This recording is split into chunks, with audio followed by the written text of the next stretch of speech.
In the heart of winter, with snow piling relentlessly across the frozen plains, a lone hunter faces a fierce, unrelenting storm. He knows that survival is not guaranteed, but his deep understanding of the land's secrets could save him. Before we begin, share where you're watching from. And if stories of survival and the sacred land move you, subscribe because tomorrow's legend runs even deeper than this one. The first snowflakes of winter began to fall as the hunter set out from his village before the sun had fully risen. A quiet chill hung in the air, the kind of cold that didn't just freeze the skin, but reached deep into the bones. The wind stirred the powdery snow, which sparkled like tiny stars in the pale morning light. He adjusted the strap of his bow across his chest, feeling the weight of his tools essential for his mission, a mission that had called him into the wilderness. His name was Dakota, meaning friend to all, a name given to him by his father when he was young. He was no stranger to the wilderness. In fact, he knew the land better than anyone.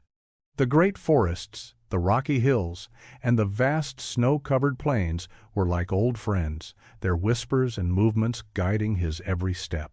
Dakota was the type of hunter who understood the pulse of the earth, the subtle shifts in wind and water, and the patterns of the animals he tracked. But this morning, something felt different. It wasn't the usual quiet of the wilderness. The wind carried an unfamiliar weight, and the air itself seemed to hum with tension. He couldn't place it, but instinct told him that this winter would be harder than any other. His heart quickened as he moved through the snow, following the faint trail left by the elk he had been tracking for days.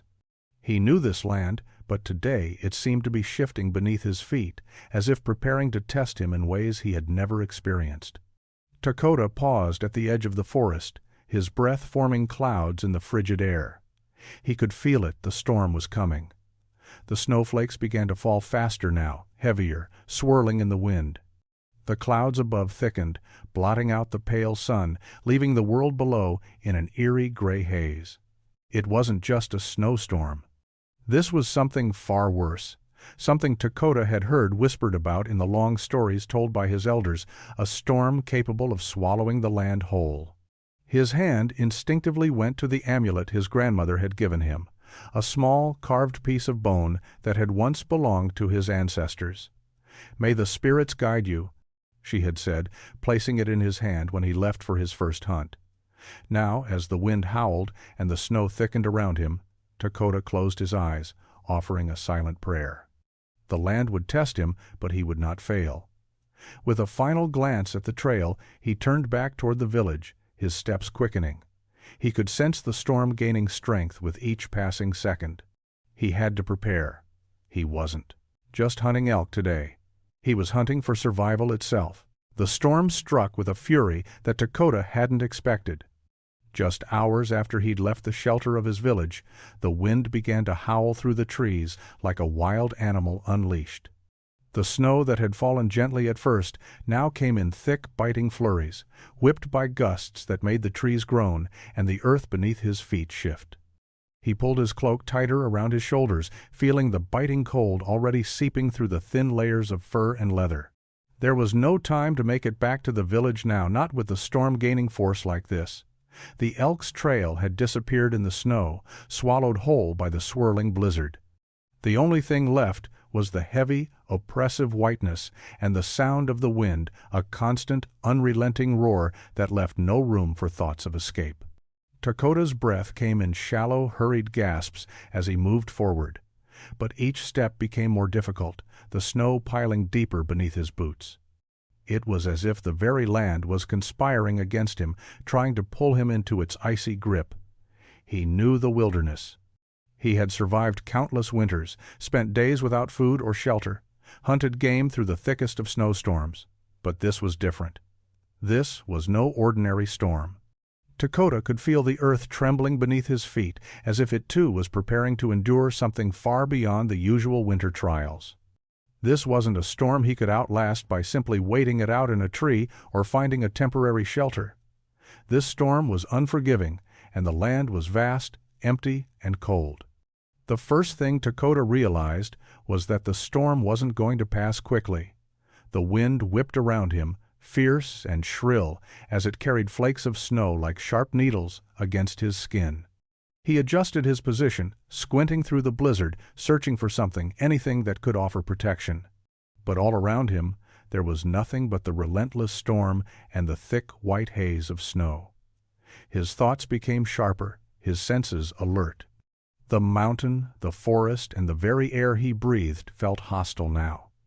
He reached down to touch the snow beneath his boots, feeling the depth of it. There would be no building a shelter here, no quick escape to the safety of the village. His only hope was to find a place to hide, something that could offer him warmth, protection, and a chance to wait out the storm. And then he saw it. Through the swirling snow, his keen eyes caught sight of a subtle dip in the landscape, an area where the earth had formed a hollow, just barely visible beneath the snow. It wasn't much, but it was something. It was a shelter waiting to be made. Tekoda's instincts kicked in as he set off toward the depression, moving through the snow with a speed that belied the exhaustion already setting in. The winds howled louder, the snow blurring his vision, but his determination drove him on. The storm was closing in. But Tekoda knew he had to act quickly. His survival depended on it. Tekoda knelt in the snow, his breath visible in the cold air, and placed his hands on the earth. The wind howled above him, the storm beginning to rise in intensity, but there was a deep stillness in his heart. He had felt the land's presence many times before, but this was different. The wind seemed to carry a voice, an ancient wisdom only those who truly listened could hear. Tekoda closed his eyes and let the rhythm of the storm wash over him. It wasn't the cold he feared. He had survived the winters of the north before, hunting through the harshest blizzards, living off what the land provided. But this storm felt different, as though it had purpose, its cold biting deeper, its wind pushing harder. Tekoda had learned long ago that nature wasn't just a backdrop to life, it was a living, breathing entity with a spirit all its own. The land gave life, but it could take it away, too. The balance between giving and taking was delicate, and Tekoda knew that now more than ever. His grandmother's voice echoed in his mind. You will know when the land speaks, and you must listen. When it gives, you take. When it takes, you give. Her words were simple, but they carried the weight of generations. The land, like the spirits, was never to be taken lightly. There was wisdom in every rock, every tree, every gust of wind. Tekoda had always been taught to honor the land, to respect it for what it provided, and to give back in return. He rose to his feet, feeling the weight of the storm pressing in around him. The howling winds pushed against him as he trudged forward, searching for some sign that the earth would show him the way. His ancestors had always known how to read the land, how to interpret its signs, whether it was the way the snow gathered in a certain pattern or how the animals moved before a storm. Tekoda had been taught to observe closely, to never assume, to always trust his instincts. Today, those instincts were his only guide. His eyes scanned the landscape. The snow was coming down heavier now, blurring the horizon, but there was something in the distance, just a small change in the terrain. He knew it instinctively. It was a place where he could find shelter, where the earth would cradle him and shield him from the storm. It wasn't much, but it was enough. It was a reminder from the land that survival wasn't just about strength or speed, it was about listening. Tekoda began moving toward the depression in the snow. His heart steadied, knowing that the land had shown him the way. The storm might rage, but he had found his path. The world outside the snow tunnel had become a violent blur of wind and white. Tekoda lay curled within his shelter, feeling the cold, biting air pressing against the edges of his refuge. Despite the protection of the snow and branches, the storm's relentless power reminded him of the harsh reality of nature's will. It was as if the storm itself was testing his every move, threatening to swallow him whole. Yet there was a strange stillness inside the snow tunnel, a kind of peace that allowed Tekoda to settle his mind. He had been taught as a child that in moments of fear, one must listen to the quiet wisdom of the land. The storm outside roared, but inside it was calm. He took slow, deliberate breaths, letting the rhythm of his inhalations and exhalations become his only focus. His body, though sore from hours of exertion and chilled to the bone, began to relax. The warmth of the tunnel, created by the insulation of snow and the shelter's compact design, provided him with a small comfort amidst the raging cold. As Dakota lay there, his mind began to wander, contemplating the design of the snow tunnel that had saved him. The idea of creating a shelter beneath the snow had been an ancient practice, one he had learned from the elders, those who had survived even harsher winters than he could imagine. The snow, when packed tightly enough, formed a natural insulator, trapping warmth inside. It wasn't a technique often used by his people, but it was known to those who truly understood the land's rhythms. Dakota had dug with purpose, carving out the snow with the precision of a hunter tracking his prey. The entrance was low and narrow, blending with the landscape, hidden from the wind and the eyes of predators.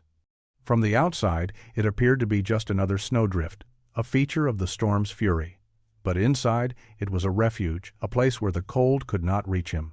The tunnel itself was a silent guardian, a shelter carved from the very earth and snow that would otherwise kill him. He shifted slightly, feeling the snow-packed walls around him. The wind's howl grew louder outside, but within the small shelter he could hear only his own heartbeat and the occasional crackle of snow settling into place.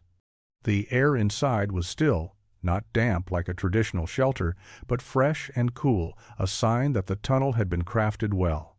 He could feel the pulse of the land beneath him as though it was the heartbeat of his ancestors, steady and strong. As Dakota closed his eyes, he thought back to the teachings of his grandmother, who had always told him that survival was more than just physical endurance. It was about understanding the spirits of the earth, the seasons, and the hidden ways of the land. The snow tunnel was not just a shelter, it was an offering to the land itself, a way of saying, "I respect you, and I honor your power." Outside, the storm continued its violent assault on the world. But inside his tunnel, Dakota was safe for now. His body slowly began to warm as the snow around him absorbed the cold and released the warmth he carried. Time seemed to stand still, and Dakota let himself drift into a light sleep, trusting the shelter he had created and the ancient wisdom that guided him. The storm would pass, but the tunnel would remain hidden from the world, a quiet testament to the survival instinct of his people and the sacred bond they shared with the land. The storm outside raged with an intensity Dakota had never known. The wind howled through the trees, bending them like fragile reeds, and the snow fell in thick, blinding sheets, swallowing everything in its path. Inside the snow tunnel, Dakota lay still, his breath coming in shallow, strained bursts. His body ached from the cold, his limbs stiffening with each passing hour. He had found shelter, but the battle was far from over. The warmth he had briefly felt upon entering the tunnel was quickly fading. The air inside, though still and protected from the wind, was not enough to fully stave off the bitter cold that crept into his bones. He shifted slightly, feeling the stiffness in his muscles, the biting chill on his skin. His clothing, though fur-lined, was no match for the temperature outside, and he knew that he could not stay in this fragile shelter for long.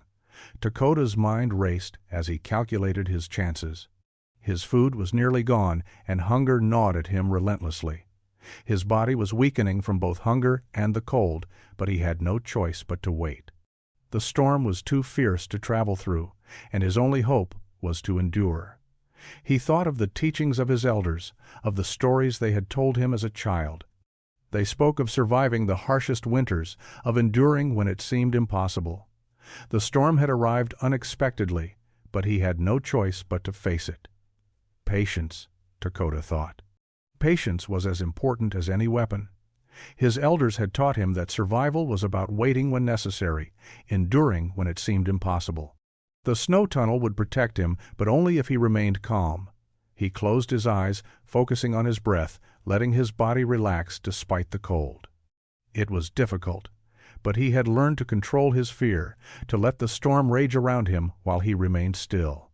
The hunger was becoming unbearable now, but Dakota knew it was a test not just of his body, but of his spirit. In the stories of his ancestors, they had endured worse. The spirits of the land had helped them, but only those who respected the land and knew when to fight and when to yield survived. Dakota felt the spirits close, as if they were watching over him, urging him to remain steady, to trust in the shelter he had made. The cold outside was relentless, but inside his tunnel he felt a different kind of cold, the cold of isolation, of knowing he was at the mercy of forces far greater than himself. But he had survived before, and he would survive again. He had been taught to live with the land, not to fight it, and now he would live through the storm, waiting for it to pass. The land would provide, as it always had. Dakota closed his eyes again, offering a prayer to the spirits. The storm would not last forever, he would endure. Dakota had lost track of time. The storm continued to rage, outside, unyielding in its fury. He couldn't remember how many hours, or even days, had passed. The world beyond his snow tunnel was a blur of white and wind, a suffocating haze that threatened to consume everything.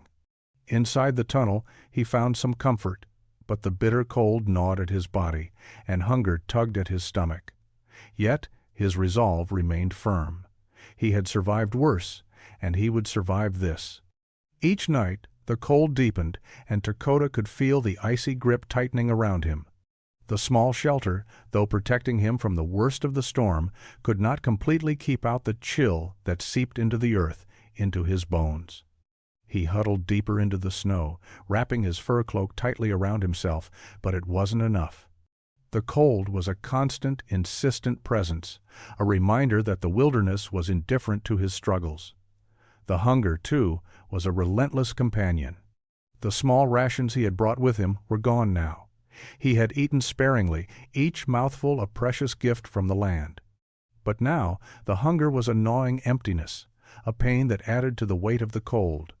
He thought of the food that awaited him in the village, the warm fires, the bread, the meat, but it seemed distant, a memory fading with each passing moment. He knew that he could not afford to let his mind wander to thoughts of comfort. It was the land, and the land alone, that could sustain him now. The wind howled outside, and the snow piled higher against the tunnel's entrance. It was a reminder of the land's power, how quickly it could turn from a provider to a taker. Dakota understood this, as all his people did. The land did not owe him anything. It was not kind or cruel, it simply was. Survival came from understanding this truth, from respecting the land's power and learning to work with it, not against it. Dakota spent the nights in quiet contemplation. His mind returned to the teachings of his elders, to the stories of survival passed down through generations. They spoke of enduring hardship, of finding strength in the face of adversity. They taught him that survival was not just a matter of physical strength, but of spirit, the spirit to endure, the spirit to listen, and the spirit to trust in the land. The nights seemed endless, but Dakota knew that each one brought him closer to the end of the storm. The land, the snow, the spirits they would guide him through. He just had to wait. The storm would pass. The land would show him the way. He closed his eyes and let the stillness of the snow tunnel surround him, breathing in the quiet rhythm of survival. The storm would not break him. The storm had not let up. Each day, Dakota woke to the same white world, the same howling wind, and the same aching cold. The snow piled higher around his tunnel, pushing at the walls of his shelter. Yet, each day, he survived. Every hour spent in the shelter brought him closer to the moment when the storm would finally end. But that moment felt distant, like a dream just beyond his reach. His body had grown weaker over the days. The cold had seeped deeper into his bones, and the hunger had begun to erode his strength. At times, his mind felt clouded, his thoughts sluggish. His stomach twisted with an empty pain, a gnawing emptiness that seemed to grow stronger with each passing hour. It was a constant battle, this war against the cold and hunger. But it wasn't just the physical suffering that wore on him. It was the quiet, the isolation, the weight of the stillness that surrounded him. It pressed in on him from all sides, a quiet suffocation that threatened to break his spirit. Dakota closed his eyes and thought of his people, his family, and the village he had left behind. They were waiting for him. He knew they must be.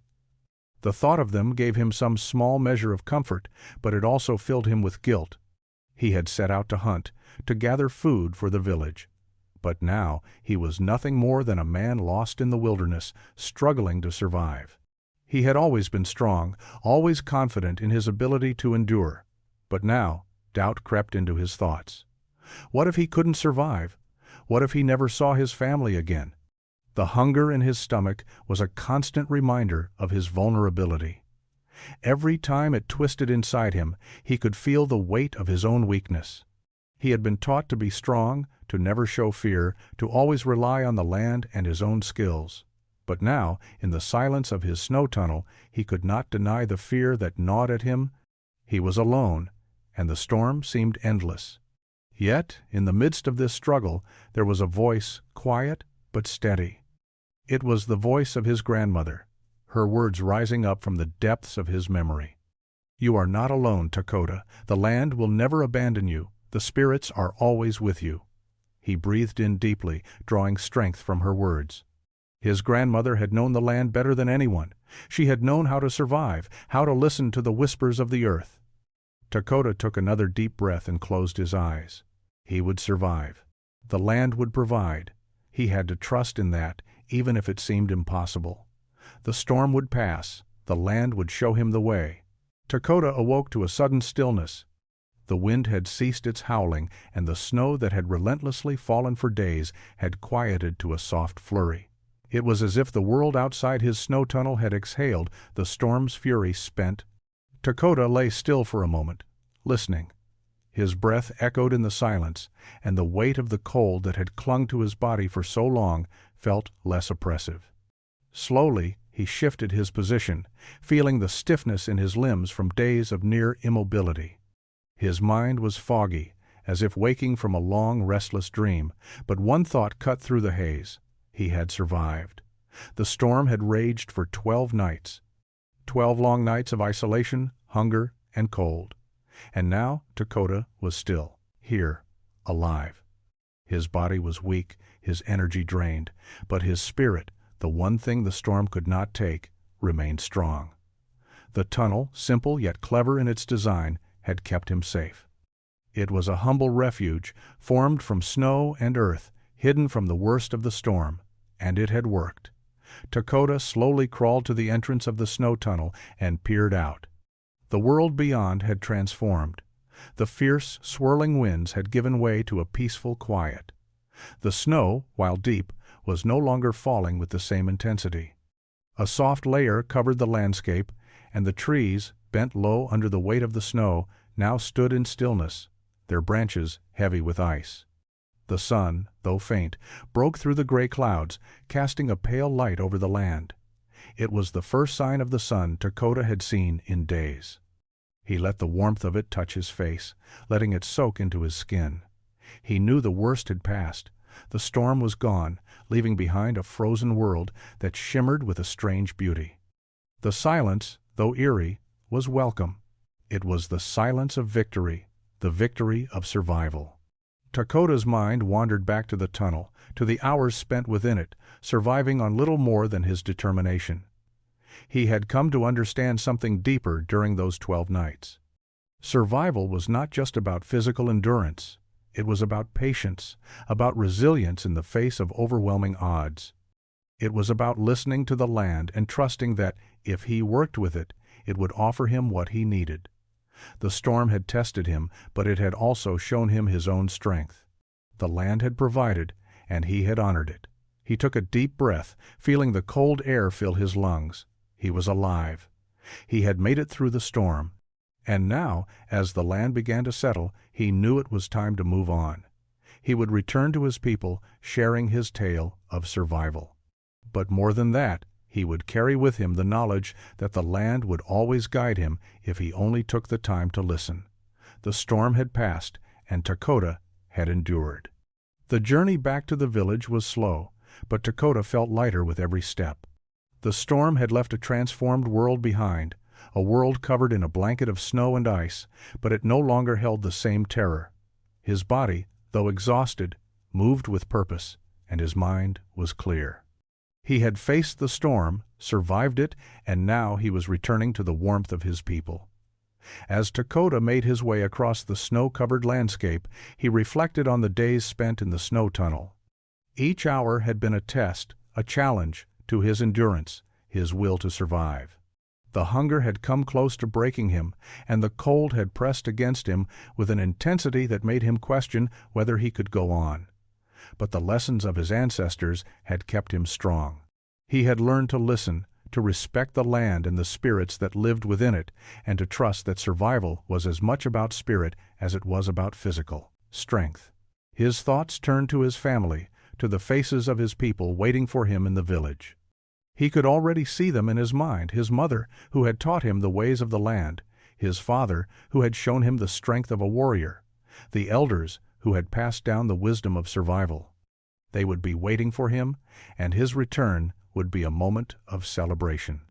But it would also be a moment of reflection, for Dakota knew that what he had learned in the storm was something far more valuable than any victory on the hunting grounds. It was a deeper understanding of the land, of survival, and of himself. As he neared the edge of the forest, the familiar shape of the village began to appear on the horizon. The smoke rising from the fires in the center of the village, the outlines of the longhouses where his people lived, and the distant calls of children playing in the snow, all brought a sense of peace to his heart. It was a reminder that, though the land was vast and the wilderness unforgiving, there was always a place to return to, a community to share in the burdens and triumphs of life. When Dakota finally entered the village, his people greeted him with warmth and respect. They had known of the storm, and many had feared for his safety. But now, seeing him return, strong and alive, they understood that he had passed a trial that few would ever face. Dakota shared his tale of survival, his struggle against the storm, and the hidden snow tunnel that had saved him. His people listened, rapt with attention, and when he finished, there was a moment of silence, followed by a chorus of admiration. Dakota's return was not just a triumph over nature. It was a reminder of the strength of his people, their connection to the land, and their ability to endure when the world seemed determined to break them. Years passed, and Dakota's story of survival became one of the great legends of his people. The tale of the 12 nights in the snow tunnel, of facing the fury of the storm and emerging unbroken, was told and retold around the fires, a lesson in resilience and reverence for the land. It was a story passed down to children, a reminder that survival was not always about strength, but about patience, wisdom, and understanding the world around you. Dakota never sought glory. He had no need to boast about the storm he had faced. In fact, he rarely spoke of it, except when asked. His return to the village had been a moment of quiet reflection, a return not just to his people, but to himself.